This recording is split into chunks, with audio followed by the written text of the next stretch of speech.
নমস্কার বন্ধুরা, দিশানা রান্নাঘরে সবাইকে স্বাগত।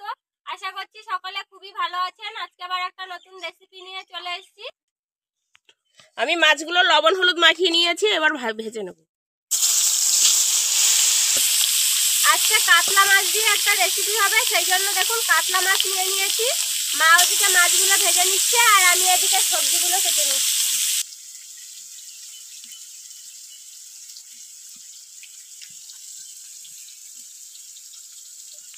মাছগুলো ভাজা হয়ে গেছে, এবার তুলে নেব।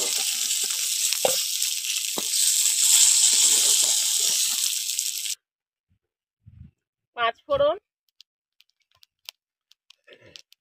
পেঁয়াজ কুচি আর কাঁচা লঙ্কা ছেঁড়া, এগুলো একটু ভালো করে একটু ভেজে নেবো। হয়ে গেছে মশলা, এবার সবজিগুলো দিয়ে দেবো। টমেটো, আলু আর গাজর। টমেটো, আলু, গাজর দিয়ে কাতলা মাছের ঝোল। গরমের সময় একটু টমেটোর টক টক লাগবে, ঝাল ঝাল লাগবে, ভালো লাগবে মুখরোচক।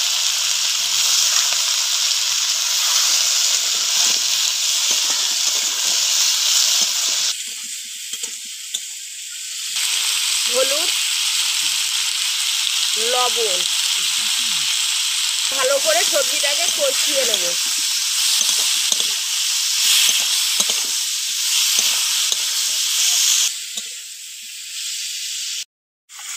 দেখুন আমি এদিকে জিরেটা বেটে নিচ্ছি তরকারির জন্য। এবার আমি জিরে বাটা দিয়ে দেবো।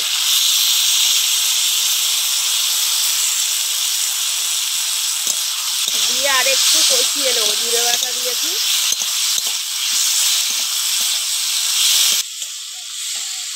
বন্ধুরা, আমাদের ভিডিও আপনাদের কেমন লাগছে কমেন্ট করে জানাবেন। আরও এরকম নতুন নতুন রেসিপি দেখতে আমাদের চ্যানেলটিকে সাবস্ক্রাইব করবেন আর অবশ্যই পাশে থাকা বেল আইকনটি প্রেস করবেন, তাহলে আমরা নতুন কোনো ভিডিও আপলোড করলে নোটিফিকেশন আপনাদের কাছে পৌঁছে যাবে। কষানো হয়ে গেছে, এবার আমি জল দিয়ে দেবো।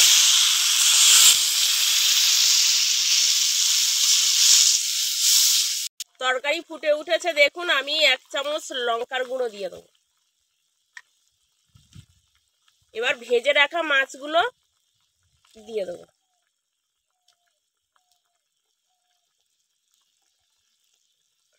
পুকুরের মাছের স্বাদই আলাদা।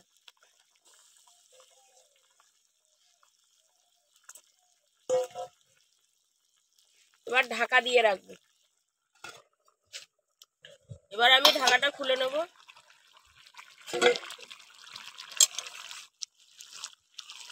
হয়ে গেছে কাতলা মাছের ঝোল। দেখুন আলু টালু সব সেদ্ধ হয়ে গেছে।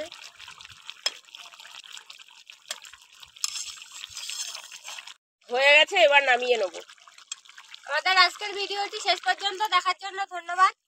ভালো লাগলে লাইক কমেন্ট শেয়ার করবেন।